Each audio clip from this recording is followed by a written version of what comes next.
Started ना? हां, good evening. Good evening.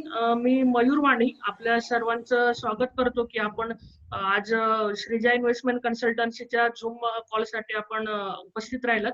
त्यासाठी मी आपल्या सर्वांचं स्वागत करतो. आणि सर्वात आधी मी माझी ओळख करून देतो. बरेचसे आपले एक्झिस्टिंग क्लायंट पण आहेत, त्यांना तर माहितीच आहे माझी ओळख आणि विजय यांची पण ओळख. तरी बाकीच्यांसाठी मी माझी ओळख करून देतो. मी मयूर वाणी, मयूर राजेंद्र वाणी. मी गेल्या 10 वर्षापासून मार्केटमध्ये आहे. म्हणजे properly me born and bottom Jalgaon पासूनच आहे. पण माझ्या एज्युकेशनसाठी मी मुंबईला गेलो आणि मुंबईमध्ये मी माझं BE इन कम्प्युटर कंप्लीट केलेलं आहे. आणि त्यानंतर मग मार्केटमध्ये जॉईन वगैरे झालो आणि तिथून पुढच्या मग हे चालू झालेलं आहे. तर मार्केटमध्ये जॉईन होताना जे मार्केटचे हे आहेत, चार्ट्स वगैरे आहेत किंवा सॉफ्टवेअर्स वगैरे जे आहेत, त्याच्यामध्ये आधी रुची आली. तिथून मग पुढे मार्केटिंग आणि रिसर्च, त्यानंतर रिस्क मॅनेजमेंट वगैरे कसं करतात त्याच्यावरती हे झालं. आणि तिथून मग असं करत असताना एक गेला 9 ते 10 वर्षामध्ये असं लक्षात आलं की आपण हे जे करतो आहे, तर त्याला आपण एक काहीतरी कॉन्स्टिट्यूशन मध्ये हे करूया, एका फर्म मध्ये आपण हे करूया. म्हणून मग आम्ही श्रीजा इन्व्हेस्टमेंट कन्सल्टन्सी याची हे उदयास आली संकल्पना. आणि श्री विजयजी राजपुरोहित यांच्याशी मी बोललो आणि त्यांनी हे केलं. तर मग आम्ही श्रीजा इन्व्हेस्टमेंट कन्सल्टन्सी ही फॉर्म केली. आणि श्रीजा इन्व्हेस्टमेंट कन्सल्टन्सीचं सगळ्यात महत्वाचं उद्दिष्ट किंवा ज्याला आपण विजन म्हणतो ते असं आहे की जे आताच्या काळामध्ये जे FD चे इंटरेस्ट कमी होत आहेत किंवा मार्केटमध्ये जी अनसर्टनिटी आहे, आणि ही जी अनसर्टनिटी जी आम्ही गेल्या 10 वर्षापासून अनुभवतो आहोत, तर ही अनसर्टनिटीला आपण कसं हे करता येईल त्याच्याशी आम्ही थोडं हे केलं. आणि त्यानुसार आमचं एक उद्दिष्ट आम्ही चालू केलं किंवा आपल्या क्लायंटला आपण कसं हे करू शकतो. तर तिथून मग पुढे आपण श्रीजा इन्व्हेस्टमेंट कन्सल्टन्सीची स्थापना केली आणि पुढे वर्किंग चालू केलं. क्लायंटला पण आपण सर्व्हिस द्यायला सुरुवात केली. तर आता मी सगळ्यात आधी श्री विजयजी राजपुरोहित यांना इंट्रोड्यूस करतो की त्यांनी एक स्वतःबद्दल थोडं 2 शब्द सांगावेत. आणि तिथून मग आपण आजच्या मीटिंगला आपण का जमलेलो आहोत आणि आजच्या मीटिंगचं ऑब्जेक्टिव्ह वगैरे काय याला आपण ह्या पद्धतीने आपण सुरुवात करूया. सो विजयजी राजपुरोहित.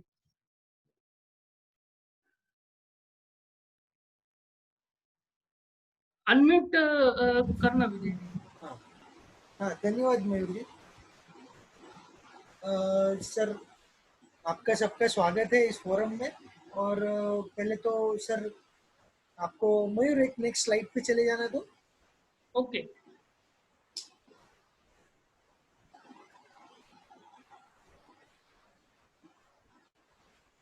हाँ सर, माई सेल्फ विजय राजपुरोहित।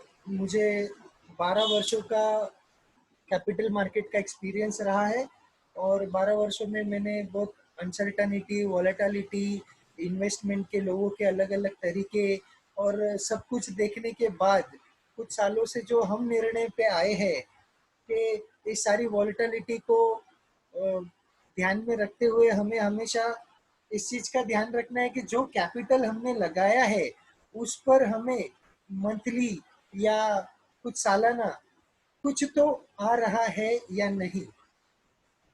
क्यों? क्योंकि आज का जो ये फोरम का जो ऑब्जेक्टिव है ना सर, वो यही है कि जिन लोगों के पास उनके एग्जिस्टिंग इन्वेस्टमेंट है उनको थोड़ा सा हम एनालाइज करेंगे और उस एग्जिस्टिंग इन्वेस्टमेंट पर क्या कुछ मंथली या सालाना रिटर्न्स आए हैं, तो उस ऑब्जेक्ट को हम लेकर चलेंगे। क्योंकि ये हमारा मानना है कि ये बहुत ज़रूरी होता है कि हमारे कोई भी एक एग्जिस्टिंग इन्वेस्टमेंट पर कोई एडिशनल इनकम आते रहना चाहिए। और जैसे कि मतलब अगर हम कोई एक बिजनेस कर रहे हैं तो हम हमेशा सोचते हैं कि दूसरा भी और कोई और बिजनेस करे इस कैपिटल, कोई एक्स्ट्रा सरप्लस कैपिटल को यूज करके। तो यहाँ तो एक्स्ट्रा सरप्लस कैपिटल भी यूज नहीं कर रहा है, सेम कैपिटल पे हम एक्स्ट्रा जनरेट करने की बात करते हैं। तो हम चलते हैं नेक्स्ट स्लाइड पर।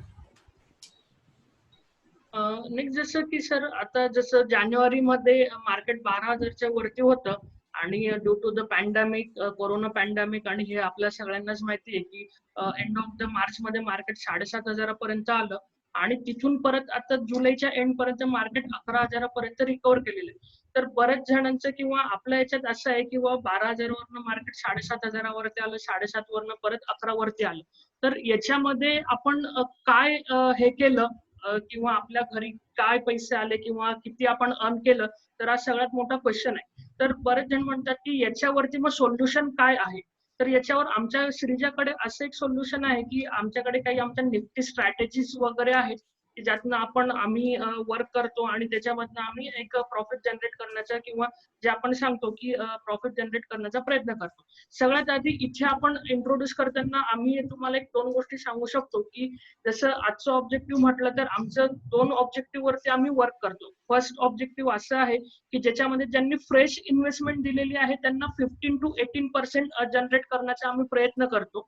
आणि सेकंड ऑब्जेक्टिव्ह असं आहे की ज्यांनी म्हटलं की आम्हाला फ्रेश इन्व्हेस्टमेंट द्यायची नाहीये, बट आमच्याकडे एक्झिस्टिंग म्युच्युअल फंड आहेत किंवा एक्झिस्टिंग स्टॉक्स आहेत वगैरे, तर त्या एक्झिस्टिंग इन्व्हेस्टमेंट जी तुमची आहे ती तशीची तशीच राहणार आणि त्याच्यावरती आपण एक 7 to 8% हे इयरली जनरेट करून देतो. तर अशा पद्धतीने श्रीजा हे वर्क करतं आणि श्रीजाकडे विविध प्रकारच्या स्ट्रॅटेजीज आहेत. त्या स्ट्रॅटेजी यूज करून श्रीजा क्लायंटला पैसे जनरेट करून देणे आणि मंथली रिटर्न जनरेट करण्यावरती आमचा जास्त भर असतो. तर नेक्स्ट आपण पुढे वळूया.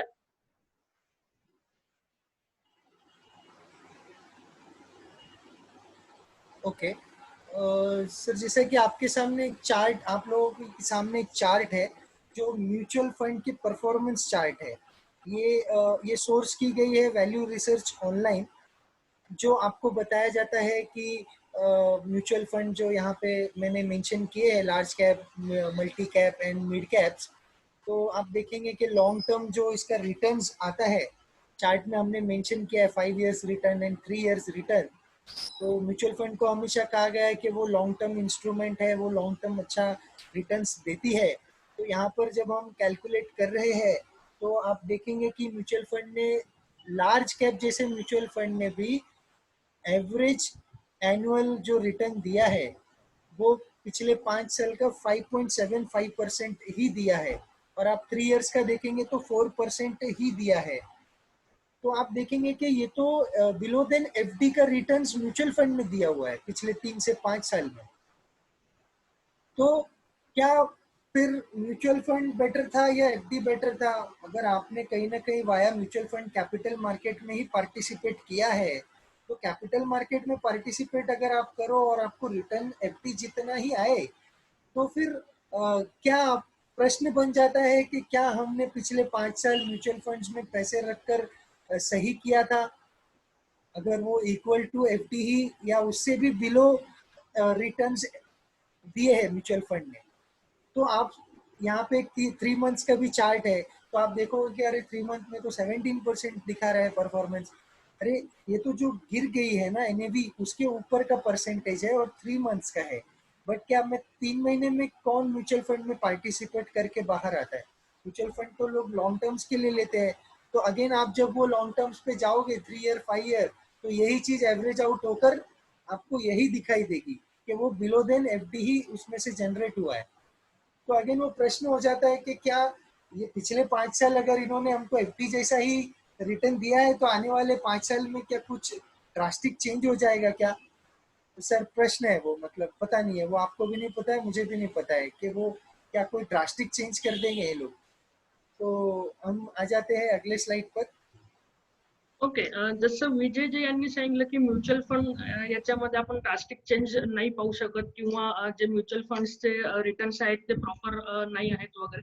तसंच आता जसं गणेशरांनी पण विचारलं की नेक्स्ट कंपन्यांचे जे अर्निंग्स येणार आहेत किंवा रिझल्ट येणार आहेत तर ते कसे काय. तर हे कसं आहे की हे कोणालाच माहित नाही, म्हणजे आपल्याला इथे एवढं डिटेलमध्ये माहित नाही की कोणती कंपनी काय परफॉर्म करणार, कसं परफॉर्म करणार. आणखी एखाद्याने जर म्हटलं की माझ्याकडे रिलायन्स सारखा स्टॉक्स आहे, ठीक आहे, कंपनीचं मॅनेजमेंट स्ट्रॉंग आहे, कंपनी सगळं स्ट्रॉंग आहे, कंपनी परफॉर्म पण स्ट्रॉंग करते आहे, पण त्याचा आज रिझल्ट काय येणार आहे हे आपल्याला काहीच माहित नाही. याच्यासाठी मी रिझल्ट अॅन्युअल जे रिटर्न्स आहेत, सॉरी अॅन्युअल जे प्रॉफिट असतं त्याच्यासाठी मी थोडं बॅकला जातो की कंपन्यांचं अॅन्युअल प्रॉफिट म्हणजे नेमकं काय असतं. तर कंपन्यांचं अॅन्युअल प्रॉफिट म्हणजे कंपन्यांचे जे शेअर्स आहेत त्या शेअर्सची price multiplied by number of shares हे मार्केट कॅप काउंट करतं आणि मार्केट कॅप वरनं कंपन्यांचं अॅन्युअल प्रॉफिट हे जनरेट होत असतं. तर आजच्या परिस्थितीत कोणत्या कंपनीचं अॅन्युअल प्रॉफिट काय येणार आहे किंवा कसं येणार आहे, किंवा समजा ठीक आहे आज एखादी कंपनी स्ट्रॉंग जरी असली तरी पॅन्डेमिकमुळे त्या कंपनीचं जे प्रॉफिट आहे ते तर आपल्याला माहितीच नाही की काय येणार आहे. कदाचित ते 2 महिने, 3 महिने, वर्ष, 2 वर्ष ते असंही राहू शकतं किंवा बिलो एक्सपेक्टेशन पण राहू शकतं. पण कंपनीची मॅनेजमेंट स्ट्रॉंग आहे. तर कोणी असं म्हटलं किंवा कंपनीची मॅनेजमेंट स्ट्रॉंग आहे, मला कंपनीवरती बिलीव्ह आहे की कंपनी कधी ना कधी परफॉर्म करणारच आहे. ठीक आहे, आज कंपनी नाही परफॉर्म करत आहे, 2 महिने, 4 महिने, वर्षानंतर कंपनी परफॉर्म करेल. पण कंपनीचं व्हॅल्युएशन वाढत असताना माझ्या घरी महिन्याला किती पैसे आले, हा तर सगळ्यात मोठा प्रश्न आहे ना. आणि याचं सोल्युशन मिळवण्यासाठी श्रीजाजवळ त्या, जसं आम्ही आधी बोललो की श्रीजाकडे काही स्ट्रॅटेजीज आहेत, तर त्याच्यावरनं आम्ही month two month fund earn करतो आहे, पैसे अर्न करतो आहे की जे खूप प्रॉफिट आहे. अशा पद्धतीने श्रीजा वर्क करतं. आणि याच्यातलं बऱ्याचशा जसं गणेश सर आहेत किंवा बाकीचे आमचे क्लायंट आहेत, त्यांनी हे एक्सपिरियन्स पण केलेलं आहे की वर्क कसं होतं आणि काय होतं. तर आपण नेक्स्ट पुढे वळूयात आपण.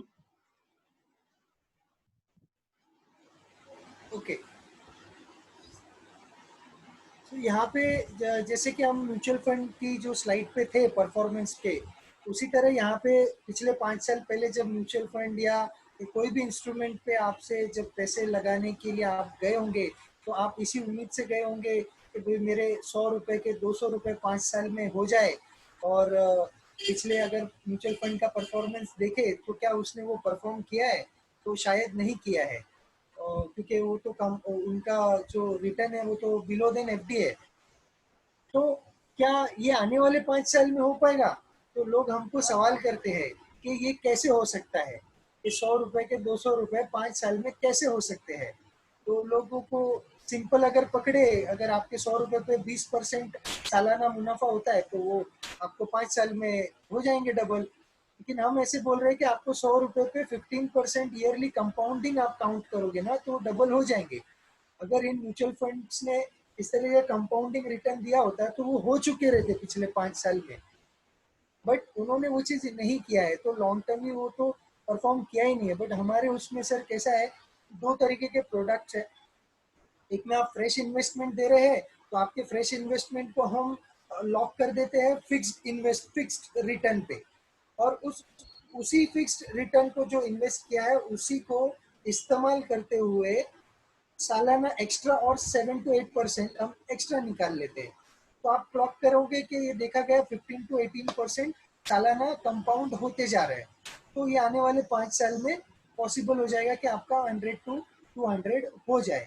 और जिनके पास एग्जिस्टिंग म्यूचुअल फंड पड़ा है और उनको कॉन्फिडेंस है कि आने वाले समय में ये अच्छा परफॉर्म करेगा, तो आप उसको कोलैटरल कर दीजिए, आप डीपी में रख दीजिए, तो आपको हम उसी इंस्ट्रूमेंट को यूज करते हुए सालाना 7 से 8% एडिशनल सरप्लस करके देंगे। तो ये दोनों भी प्रोडक्ट हमारे पास है जिसका आप यूज कर सकते हैं। और हम चलते हैं हमारी जो पिछले 2 महीने की परफॉर्मेंस रही है उस पर। तो ओके, जसं विजयजी यांनी सांगितलं की आम्ही अॅन्युअली 7 to 8% एक्झिस्टिंग इन्व्हेस्टमेंट वरती अर्न करून देतो किंवा करू शकतो. तर त्याचप्रमाणे जसं आता बरेचसे जे एक्झिस्टिंग क्लायंट आहेत ते तर अनुभव घेतच आहेत, आणि जे नवीन आम्हाला जॉईन होण्याचा विचार करतायत त्यांच्यासाठी आपण एक परफॉर्मन्स अपडेट तर एव्हरी वीकला पाठवतोच आहे. जर प्रत्येकाने पाहिलं तर जसं समोर स्लाइड वरती दिसतंय की आम्ही जूनच्या महिन्यामध्ये प्लस मायनस जे काही आहे, म्हणजे कोणत्या वीक मध्ये प्लस झालं असेल, कोणत्या वीक मध्ये मायनस झालेलं असेल, तरी जूनच्या महिन्यामध्ये आम्ही 2.4% अर्न केलेले आहेत. आणि तेच जर जुलैच्या महिन्यात जर पाहिले तर हे 2.89% आम्ही अर्न केलेले आहे. आणि हे दोन्ही महिन्यात अर्न केलेले जे पैसे आहेत किंवा जे पर्सेंटेज आम्ही अर्न केलेले आहेत, हे क्लायंटच्या एक्झिस्टिंग इन्व्हेस्टमेंट वरती ऍडिशनल रिटर्न आम्ही जनरेट केलेला आहे. जसं की म्युच्युअल फंड असतील, म्युच्युअल फंडने 2 महिन्यात जे काही परफॉर्म केले असतील ते तर केलेले आहेत. फक्त म्युच्युअल फंडचा एनएव्ही वाढला असेल किंवा कमी झाला असेल तो तर आहे. पण हा जो 2.4 आणि 2.89 म्हणजे जवळजवळ 5.25 ते 5.5% आम्ही प्रॉफिट केलेला आहे. तर आता याच्यावर बऱ्याच जणांचं असं म्हणणं आहे किंवा जर 2 महिन्यात जर तुम्ही 5.5% जर अर्न केलेले आहेत, तर तुम्ही वर्षाला 7 ते 8%च का म्हणतात? तर आमचं असं म्हणणं आहे की गेल्या 2 महिन्यामध्ये जी व्होलॅटिलिटी होती, आणि जसं सुरुवातीलाच विजयजी यांनी एक्सप्लेन केलं की विक्स जो आहे तर वीक्स वरती व्होलॅटिलिटी काउंट होते आणि ती व्होलॅटिलिटी जर कमी असेल तर आपल्याला परफॉर्म करायला जास्त मिळतं, म्हणजे आपण रिटर्न्स जास्त अर्न करू शकतो. पण तीच जर व्होलॅटिलिटी थोडी जास्त असेल तर रिटर्न कमी येऊ शकते. म्हणून हे जे व्होलॅटिलिटी आहे आणि मार्केट आहे, तर जे काही प्लस मायनस होतं ते दोन्ही प्लस मायनस काउंट करून जर एक नेट नेट प्लस जर काढलं तर आपण वर्षाला 7 to 8% प्लस करू शकतो. आणि हेच जसं विजयजी यांनी म्हटलं की फ्रेश इन्व्हेस्टमेंट वरती 15% अँड एक्झिस्टिंग इन्व्हेस्टमेंट वरती 7 to 8%. त्यांनी फ्रेश इन्व्हेस्टमेंटचं लॉजिकही एक्सप्लेन केलं की फ्रेश इन्व्हेस्टमेंट वरती 15 to 18% कसं जनरेट होणार आणि एक्झिस्टिंग इन्व्हेस्टमेंट वरती पण 7 to 8% कसं जनरेट होणार. तर ते ह्या पद्धतीने एक्झिस्टिंग इन्व्हेस्टमेंट वरती जनरेट होतं आणि फ्रेश इन्व्हेस्टमेंट वरती जनरेट होतं. सो नेक्स्ट आपण पुढे वळूया. सर यहाँ पे मैं थोड़ा सा पूरे जितने भी अभी स्लाइड्स पे हमने बात करी है इस पूरे फोरम में, तो थोड़ा सा एक एक की पॉइंट दोहराना चाहूँगा। जैसे हमने देखा कि बाजार की जनवरी से लेके जुलाई तक की journey, top to bottom to recover, वो मिस आउट हो गई। किसी ने उसमें पैसे बनाए, किसी ने उसमें पैसे गंवाए। तो अगेन वो प्रॉब्लमेटिक है, अनप्रिडिक्टेबल है, अनसर्टनिटी है। और उसके बाद हम आए म्यूचुअल फंड को हमने टारगेट किया, तो म्यूचुअल फंड के कमिटमेंट्स जो उन्होंने पास्ट में दिए हैं तो वो उन्होंने फुलफिल कहीं ना कहीं लॉन्ग टर्म पर नहीं किए हैं, तो उसका भी प्रैक्टिकल हमने देखा। फिर अगेन हम उसके बाद मयूर जी ने बताया कि शेयर्स में जब हम पैसा पार्क करते हैं तो अगेन वो अनसर्टनिटी वाली जो प्रॉब्लम है, और अभी तो पैंडेमिक सिचुएशन जो है, ये कितने समय पर हिंदुस्तान वापस इकोनॉमिकली ठीक ठाक हो जाएगा, सारी चीज़ें पटरी पर आ जाएगी, ये तो थोड़ा सा अनप्रेडिक्टेबल है। बट हर किसी को इतना तो अंदाजा है कि आने वाले 1-2 साल तो लगेंगे, ये जो कोलैटरल डैमेज हुआ है इसके चलते। तो अगेन शेयर्स में भी अनसर्टनिटी रहेगी। तो अब पूरे सारी चीज़ों को आप कंपाइल जब करेंगे तो आप देखेंगे कि ये सब कैसे हो पाएगा कि आने वाले 5 साल में अपना पैसा डबल हो। तो सर उसका एक ही रास्ता है, जो हमारा प्रोडक्ट है और जो हम बता रहे हैं। अगर आप फ्रेश इन्वेस्टमेंट कर रहे हैं तो वो 15% कंपाउंडिंग से इस तरीके से, जैसे हमने बताया कि आपके पैसे को फिक्स्ड इनकम में पार्क कर दिया जाएगा और उसके ऊपर सर्टेन प्रॉफिट पर मंथ निकाला जाएगा जो कंपाउंडिंग होगा। वो ही तरीके से आप आपके पैसे को सरप्लस कर सकते हैं। वरना ये अनसर्टनिटी पहले भी थी, आज भी है और आगे भी रहेगी बाजार में। तो इसी के चलते मैं आपको ये रिक्वेस्ट करूंगा कि आप ये जो अपॉर्चुनिटी है हमें दीजिए और आप देखिए हम कैसे मंथली इनकम जनरेट करते हैं और उसको कंपाउंडिंग करते हुए आने वाले 5 साल में किस तरीके से अपने पैसे को हम डबल कर देंगे। और इसी के साथ मैं चाहूँगा कि ये सारी चीज़ों से जो भी किसी के कोई प्रश्न हो तो आप कृपया आपके प्रश्न हमारे सामने रखें। हमें खुशी होगी आपके प्रश्नों का उत्तर देने में। तो मेरा एक क्वेश्चन है कि आपने वोलेटिलिटी के ऊपर आप अर्न करते हो, तो अभी आप बोल रहे कि वोलेटिलिटी कम हो जाएगी, हाँ तो साइडवेज मार्केट के ऊपर आपकी कुछ स्ट्रेटेजी बनी है कि नहीं? फिर मतलब आप उसके सर, ऊपर कुछ वर्कआउट कर रहे हैं क्या आप? ये जो पिछला दो मंथ का परफॉर्मेंस है ना सर, ये कहीं ना कहीं साइडवेज रहा है बाजार। और साइडवेज होने का मतलब ये होता है कि बाजार में वॉलेटिलिटी नहीं है। वॉलेटिलिटी का मतलब होता है दो, या तो बड़ी तेजी या तो बड़ी मंदी। अब बड़ी तेजी नहीं है, बड़ी मंदी नहीं है, मीन्स साइडवेज है। मतलब वॉलेटिलिटी कंट्रोल में था तो हमने ये परफॉर्मेंस किया है पिछले 2 महीने। और अगर ये कंट्रोल में ही रहा ना तो ये जो आप परफॉर्मेंस 2 महीने देखा है ना सर आपने, ये ही कंटिन्यू रह सकता है। अगर वॉलेटिलिटी बढ़ी तो इसमें फर्क आ सकता है परफॉर्मेंस में, बट नेट नेट हमको पता है कि हम इसमें से सालाना 15 to 18% तो आसानी से निकाल के ले जाएंगे घर पर, बुक्ड प्रॉफिट। ज्यादा वोलेटिलिटी रहेगी तो फिर आपका मतलब जो रिटर्न्स है वो उसके ऊपर इम्पैक्ट आएगा, वो प्लस में जाएगा या मतलब किस डायरेक्शन में जाएगा, प्लस या माइनस में जाएगा? मतलब वोलेटिलिटी ज्यादा रही तो सर या डाउनवर्ड रही तो? हाँ मैं वही बता रहा हूँ, वॉलेटिलिटी मीन्स या तो ज्यादा डाउनवर्ड या ज्यादा अपवर्ड होगा। हाँ, तो ये जो उस सिनेरियो में क्या होगा ना सर, जो हम 15 to 18% जो बोल रहे हैं ना, वो उस तजुर्बे से ही बोल रहे हैं। अगर बाजार साइडवेज ही रह गया, वॉलेटिलिटी नहीं रही ना सर, तो हमारा जो परफॉर्मेंस आप देख रहे हैं, ये तो 2 महीने में 5.5% हो गए सर। तो आप करेक्ट। अंदाज लगाएंगे कि अगर वॉलेटिलिटी रही ही नहीं ना, और बाजार साइडवाइज ही रहा पूरे 12 महीने, जो कि संभव नहीं है, क्योंकि बाजार में वॉलेटिलिटी भी करेक्ट, वो आएगी। संभव नहीं है। हाँ, तो आएगी, अगर जरूर आप ये आएगी। काउंट करेंगे, अगर 2% से भी काउंट करेंगे तो 12 मंथ में 24%। 24% होता है। तो 24% तो हम बोल ही नहीं रहे, हम तो ये बोल रहे हैं ना 15 to 18%। तो हम ये सारा चीज को कैलकुलेट करके बोल रहे हैं कि अगर वॉलेटिलिटी आ गई, बड़ी तेजी आ गई, बड़ी मंदी आ गई, तो भी हमको पता है हम 15 से 18% सालाना निकाल कर ही आएंगे वहां से सर। ओके। हाँ, ये तो साइडवेज रहा तो सर 25-30% क्लॉक हो जाएंगे सर सालाना। अगर पूरे 12 महीना वॉलेटिलिटी नहीं आई ना, तो सालाना 25-30% आ जाएंगे सर अपने काम में। जो कि भगवान करे ऐसा हो, और हम सब कमावे उतना पैसा। लेकिन लोग तो हाई वोलेटिलिटी में तो ज्यादा पैसा बनाते हैं ना। नहीं सर, हम जो है ना सर, तेजी और मंदी, जो तेजी करने वाले हैं और जो मंदी करने वाले हैं ना, उन सबको दोनों चीज करके देते हैं। हम न तेजी कर रहे हैं न मंदी कर रहे हैं, हम तेजी और मंदी करने वालों को पार्टिसिपेट करवा रहे हैं। कि आपको हाई वॉलेटिलिटी दिख रही है तो आप तेजी कर रहे हैं, तो आप ये लो, मतलब क्योंकि हम प्रीमियम लेके जा रहे हैं ना सर घर पर। जो हमारा काम है, आप ट्रैक कर रहे हो, तो आप देखोगे कि हम प्रीमियम घर ले जा रहे हैं। जो तेजी मंदी कर रहे हैं ना, उनको तेजी मंदी करने दे रहे हैं। और वो मैक्सिमम टाइम हारेंगे और हम मैक्सिमम टाइम जीतेंगे। इसका प्रोबेबिलिटी 95% है, विन होने का प्रोबेबिलिटी 95% है और हारने का प्रोबेबिलिटी 5% है। इसके लिए तो मतलब हम इतना कॉन्फिडेंस से बोलते हैं कि 15 to 18% तो वो जनरेट हो गए, मतलब न्यू इन्वेस्टमेंट में। और वॉलेटिलिटी ज्यादा नहीं रही, कंट्रोल में रही वॉलेटिलिटी, तो ये तो कुछ भी परसेंट क्लॉक होगा, मतलब 25-30% क्लॉक हो सकता है सर। लेकिन हमें तजुर्बा है, हमको पता है कि 12 महीने बाजार साइलेंट नहीं रहेगा, वो कुछ महीनों में वायलेंट होगा, और काफी महीनों में साइलेंट भी रहेगा। तो हम विन विन सिचुएशन हमारा ही है, हम 15 to 18% तो क्लॉक कर ही लेंगे फ्रेश इन्वेस्टमेंट को।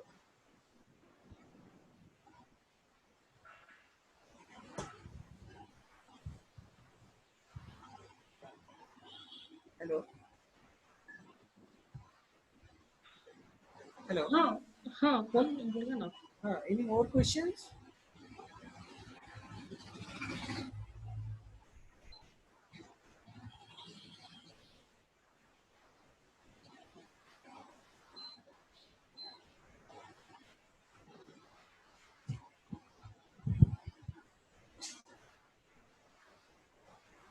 हॅलो. हॅलो.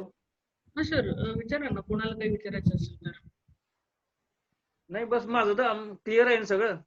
ओके. मला तर रिझल्ट भेटताय चांगले, मला काही तुम्हाला तर प्रश्न रिटर्न नाहीये. मिळतात त्याच्यात त्यामुळे काही मला प्रॉब्लेमच पैशांची नाही. मतलब आहे, मला भेटताय पुष्कळ आलं. ते भेटते ना साहेब, बस. मंथली मंथली पैसे आले पाहिजे, आणि सेफली आले पाहिजे.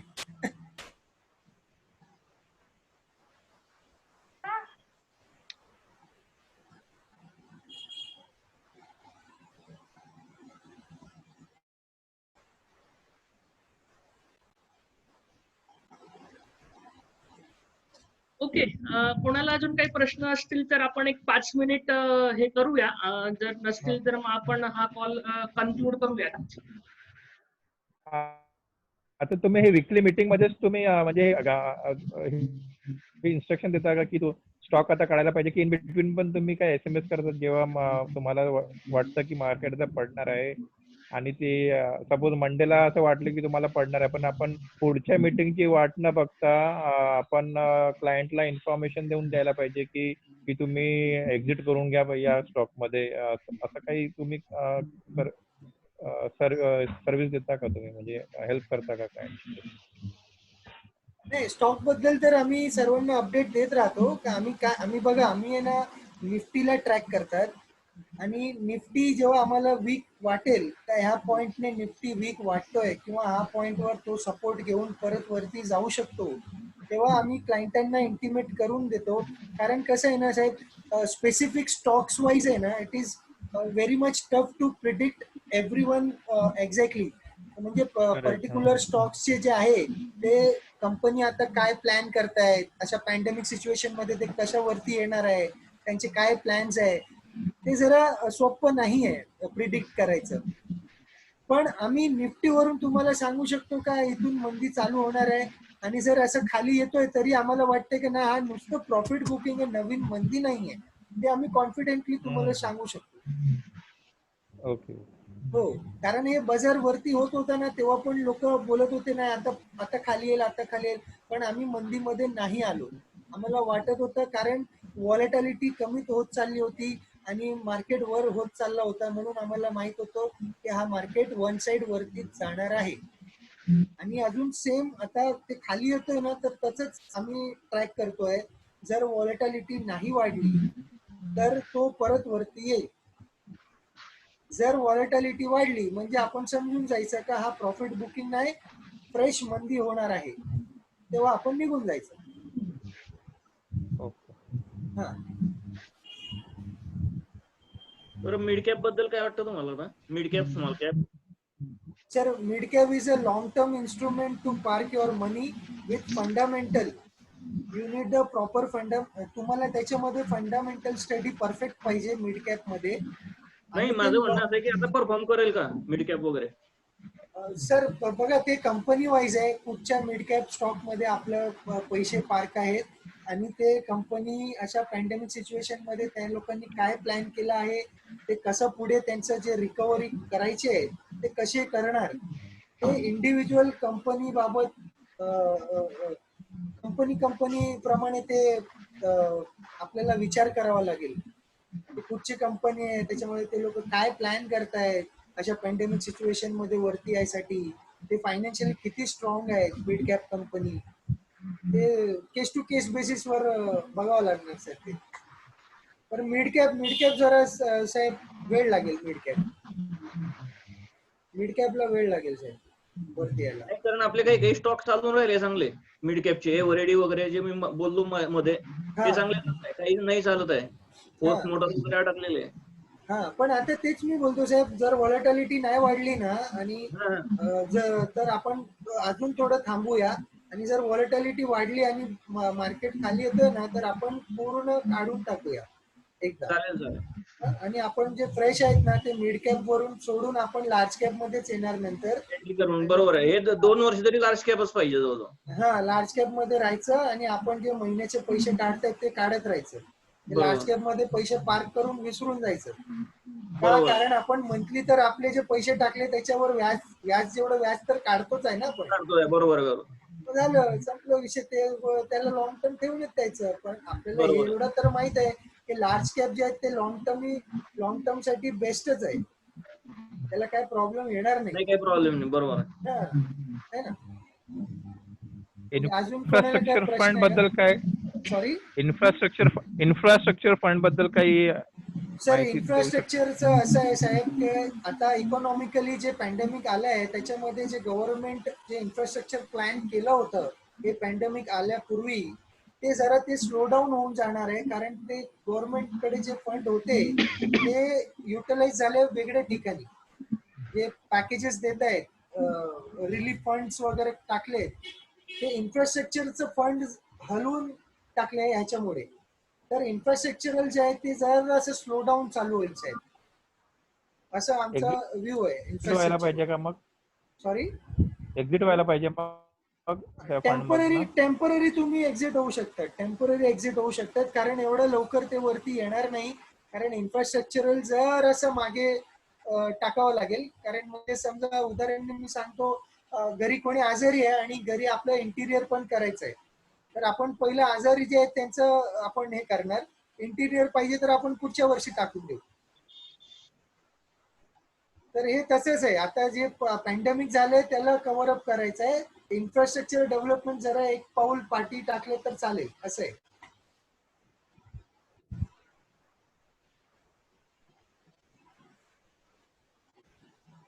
ओके. हा, एनी मोर क्वेश्चन्स? अजून कोणाचा काय प्रश्न? हॅलो. हा हा विजय हा विजय बोलतोय, विजय कडे. हा, बोला ना बोला ना. आपण जे एक्सपायरी मध्ये वर्क करतो, हा, मग त्याच्यासोबत आपण असा इंट्राडे पण वर्क करू शकतो का आपण?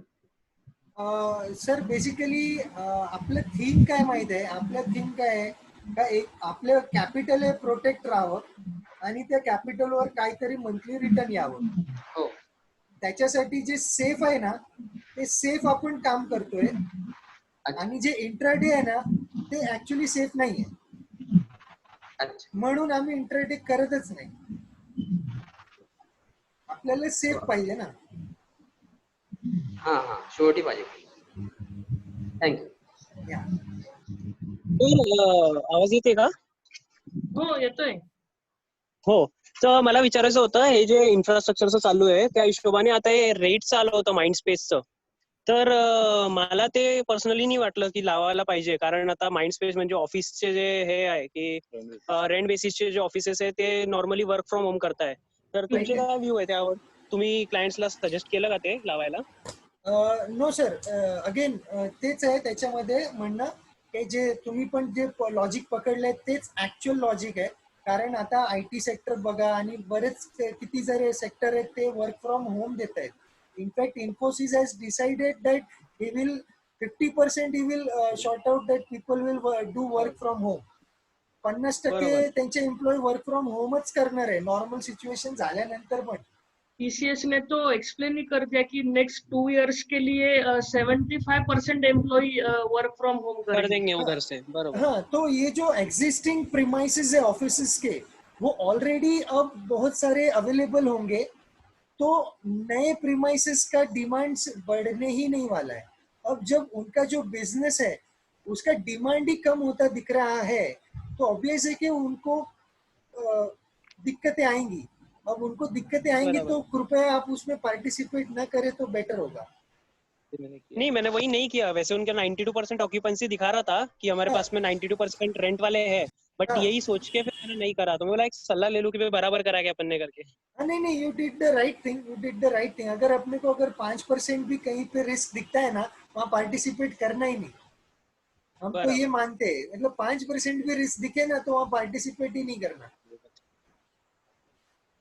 नहीं नहीं, सही बात है. हाँ. अच्छा लगा तो. हाँ. और किसी के कोई प्रश्न?